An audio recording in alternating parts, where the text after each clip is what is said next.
Assalamualaikum warahmatullahi wabarakatuh. Perkenalkan, nama saya Aulia Eka Safitri dari Prodi Sastra Inggris.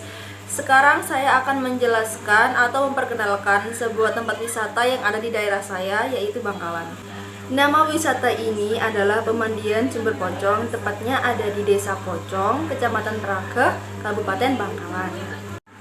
Asal-usul Pemandian Sumber Pocong ini, dulu ada sebuah pohon pucang yang dari bawahnya keluar air.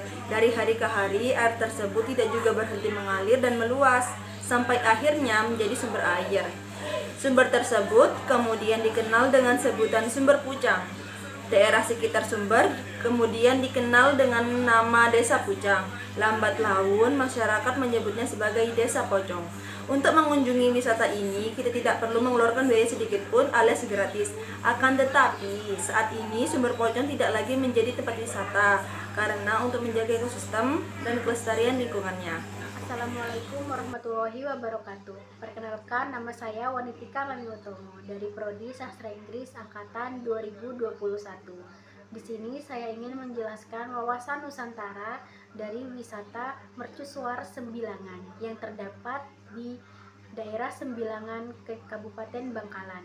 Mercusuar Sembilangan terletak di daerah Sembilangan, Kabupaten Bangkalan, Madura. Mercusuar ini merupakan salah satu saksi bisu atas penguasaan penjajahan Belanda di Indonesia, khususnya di daerah Bangkalan, Madura.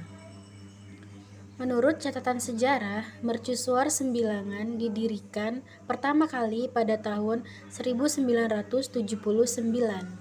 Pendirinya adalah pimpinan kolonial Belanda bernama Z.M. William III. Dulunya, mercusuar ini difungsikan sebagai titik pengawasan. Belakangan, fungsinya lebih condong sebagai tempat wisata yang syarat akan nilai-nilai sejarah. Secara keseluruhan, tidak ada banyak aktivitas wisata yang bisa dilakukan di tempat ini. Namun, begitu karena nilai sejarahnya yang tinggi, tempat ini masih tetap menjadi rekomendasi untuk disambangi, terutama bagi Anda yang memiliki hobi mempelajari sejarah. Sekian penjelasan saya tentang wawasan Nusantara Mercusuar Sembilangan. Kurang lebihnya saya mohon maaf. Wassalamualaikum warahmatullahi wabarakatuh. Assalamualaikum warahmatullahi wabarakatuh. Perkenalkan, nama saya Mahfud Hadi ya. Saya dari Prodi Sastra Inggris Universitas Trunojoyo Madura. Oke teman-teman, di sini saya akan menjelaskan sedikit tentang sate Madura. Ya, yaitu makanan khas orang Madura yang biasanya itu bisa ditemui di mana-mana. Kenapa saya bilang seperti itu ya? Karena emang banyak sih dari orang Madura itu sendiri, mereka pergi merantau gitu, pergi keluar Pulau Madura itu cari kerja, dan kerjanya itu ya jual sate emang. Dan kalau satenya sendiri, saya pikir nggak beda jauh ya sama sate yang lain. Ya juga ada sambal kacangnya gitu, ya dagingnya juga sama. Cuma yang sering saya dengar dari publik gitu, mereka bilang di Madura tuh enak banget loh gitu. Padahal menurut saya ya sama aja dengan sate yang lain gitu. Dan ya udah sih, itu aja mungkin ya teman-teman. Kurang lebihnya ya saya mohon maaf.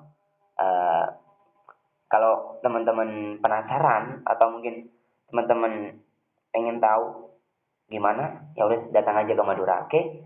Assalamualaikum warahmatullahi wabarakatuh. Assalamualaikum warahmatullahi wabarakatuh. Hai, perkenalkan, nama saya Leli Istiana dengan nomor NIM 210511100093. Saya berasal dari Fakultas Ilmu Sosial dan Ilmu Budaya Prodi Sastra Inggris. Dan hari ini saya akan menjelaskan tentang wawasan Nusantara yang menjadi sebuah identitas, yaitu tentang wisata yang ada di Kota Bangkalan. Oke, let's begin. Wisata ini disebut sebagai Bukit Peralangan yang terletak di Desa Buduran, Kecamatan Arosbaya, Kabupaten Bangkalan. Objek wisata ini adalah bekas tambang batu kapur yang telah lama dan sampai sekarang dijadikan warga sekitar untuk menambang batu yang digunakan sebagai bahan bangunan. Warna bukit ini memiliki warna emas kecoklatan. Saat masuk kawasan Bukit Peralangan akan merasakan suhu yang lebih sejuk dan dingin, karena disebabkan dinding kapur yang memiliki tekstur lembab dan basah sehingga kawasan ini terasa lebih sejuk dan dingin. Bukit Pelalangan ini memiliki dinding tebing instagramable karena proses penambangan yang membuat terbentuknya pahatan dengan berbagai ukuran. Assalamualaikum warahmatullahi wabarakatuh. Perkenalkan, nama saya Hania, NIM 210511000092. Saya dari Prodi Sastra Inggris kelas 1B. Di sini saya akan menerapkan tentang wawasan Nusantara. Jadi di sini saya akan menceritakan tentang sejarah wisata Bukit Geger yang ada di Kecamatan Geger, Kabupaten Bangkalan. Wisata Gunung Geger ini juga menyimpan banyak cerita misteri dari masa lalu, sehingga dipercaya sebagai dalam satu tempat keramat di Madura. Wisata Gunung Geger ini juga memiliki ketinggian sekitar 250 meter di dalam permukaan laut. Untuk sampai ke puncak, pengunjung harus jalan kaki dengan melewati atau mendaki anak tangga yang berjumlah sekitar ratusan yang sudah aman dilalui, karena di sampingnya sudah terdapat penyenggah untuk keamanan pengunjung. Gunung Geger juga menyimpan destinasi wisata yang sangat indah dengan panorama yang mempesona dari atas ketinggian perbukitan ini. Keindahan ini yang mampu menepis cerita horor di Gunung Geger, di mana terdapat cekungan pangelean yang berwujud seperti hamparan batu oniks yang bisa melihat keindahan keelokan sawah yang berwarna hijau. Selain itu, pada sisi tebing yang terjal berdiri tegak lurus amat ideal untuk dijadikan sebuah objek wisata olahraga panjat tebing yang cocok untuk para hiking. Di balik keindahan Gunung Geger juga terdapat destinasi lain yang bisa dikunjungi, yaitu makam dan gua keramat yang legendaris, kerap dijadikan sebagai tempat ziarah, tempat nyepi tirakat yang ingin memperoleh atau mendapatkan berkah berupa wangsit atau benda-benda pusaka dunia. Mungkin cukup sekian dan terima kasih. Wassalamualaikum warahmatullahi wabarakatuh.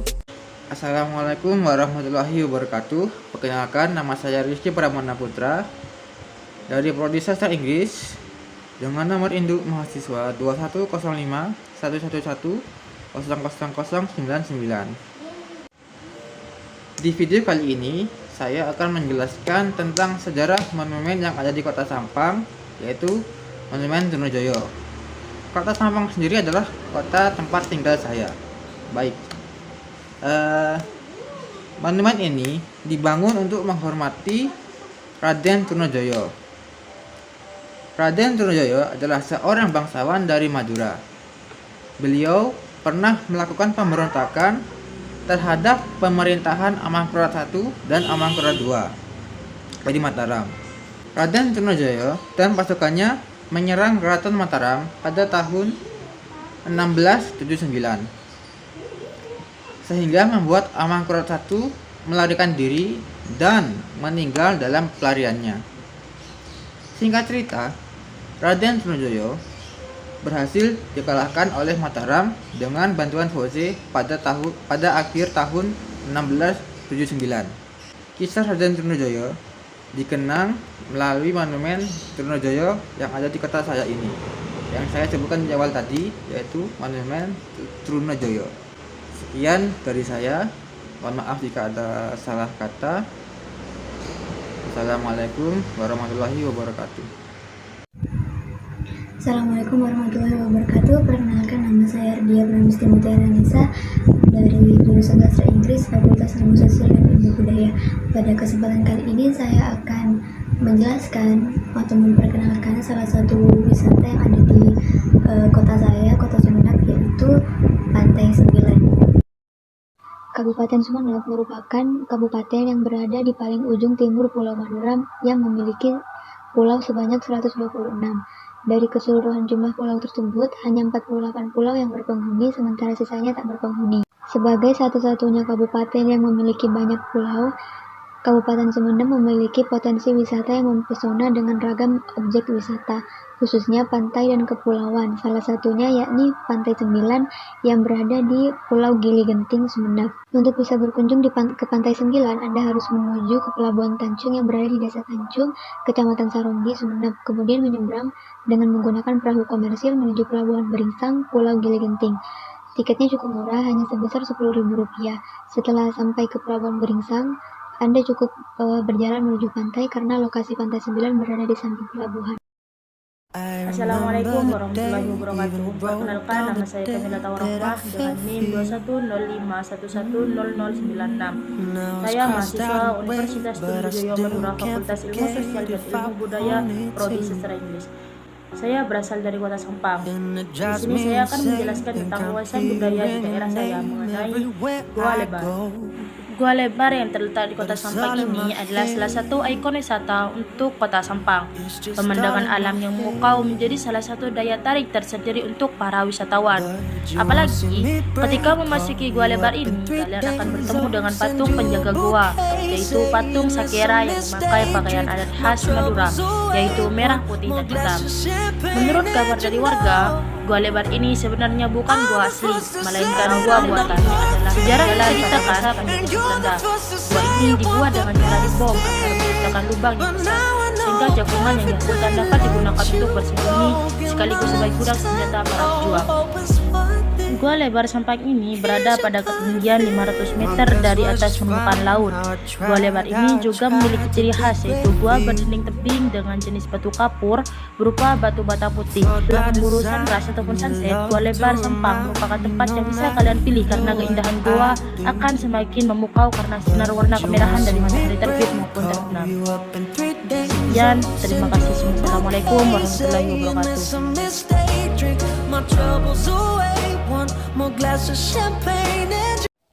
Assalamualaikum warahmatullahi wabarakatuh. Perkenalkan, nama saya Riko Rafli Maulana. NIM saya 210511100.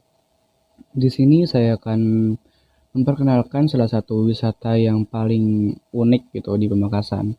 Sebelumnya di Pamekasan ini banyak sekali wisata yang ada di dalamnya gitu. Nah, di sini saya akan menunjukkan wisata yang paling unik gitu, yaitu Puncak Ratu gitu. Karena kenapa dibilang unik? Ya karena banyak sekali pengunjungnya gitu. Lebih banyak gitu pengunjungnya gitu karena saking orang penasaran, karena kan Puncak Ratu ini kan berada di perbukitan gitu, perbukitan yang tingginya 200 meter.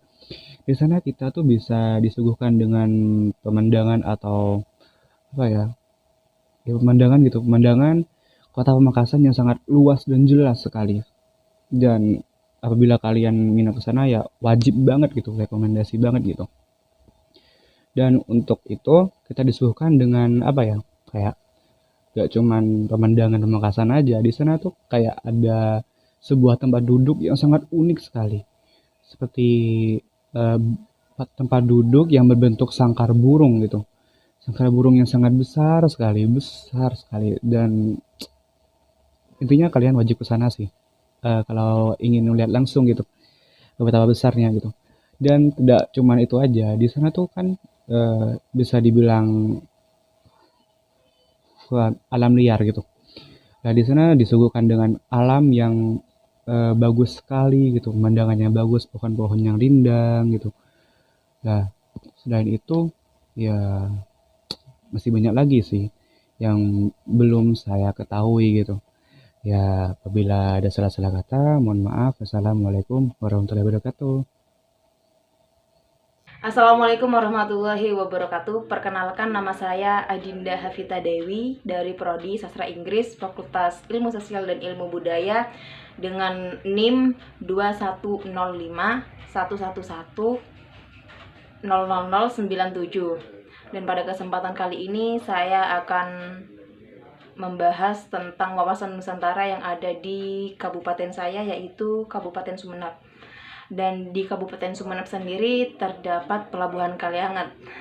yang mana Pelabuhan Kaliangat merupakan pintu gerbang perekonomian Madura Timur dan merupakan satu-satunya yang menghubungkan wilayah daratan Sumeneb dengan wilayah pulau-pulau yang ada di sekitarnya seperti Pulau Sapeken, Pulau Kangean, Pulau Sapudi, dan juga beberapa pulau di Jawa.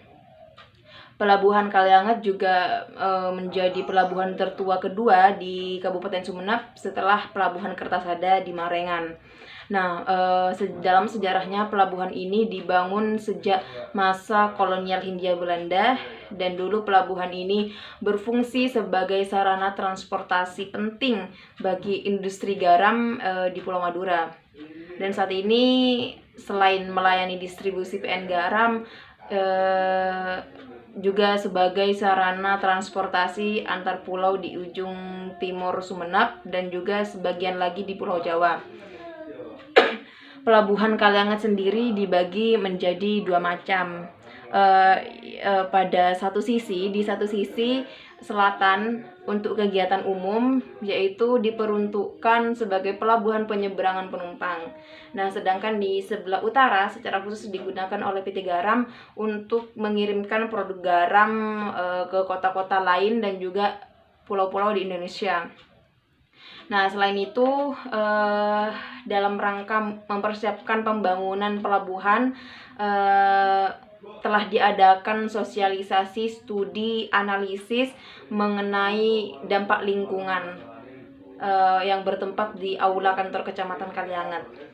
Nah, pada saat itu Camat Kaliangat, yakni Dr. Andes Ibnu Hajar Effendi, mengatakan bahwa untuk meningkatkan pelayanan kepada masyarakat di bidang transportasi laut dan juga sekaligus untuk meningkatkan kesejahteraan masyarakat, pihak kantor Camat Kaliangat dan juga pada sosialisasi ini juga mengharapkan bantuan dan dukungan positif dari segenap masyarakat demi suksesnya pelaksanaan pembangunan pelabuhan ini. Lalu maksud dan tujuan dilaksanakannya pembangunan pelabuhan Kaliangat ini, yang pertama untuk memberikan kemudahan akses transportasi laut, sehingga dengan demikian nantinya tidak ada lagi sebutan masyarakat daratan dan juga kepulauan. Nah, sosialisasi ini juga dihadiri oleh dinas terkait Kecamatan Kaliangat, Kepala Desa Kaliangat Timur, alim ulama, dan juga tokoh masyarakat sekitar lokasi pembangunan pelabuhan Kaliangat. Nah, mungkin itu saja yang bisa saya sampaikan terkait wawasan Nusantara di Kabupaten Sumeneb, khususnya di Pelabuhan Kaliangat ini. Dan memang Pelabuhan Kaliangat ini memang sangat berfungsi bagi masyarakat. Dan ya mungkin itu saja dari saya, kurang lebihnya mohon maaf. Wassalamualaikum warahmatullahi wabarakatuh.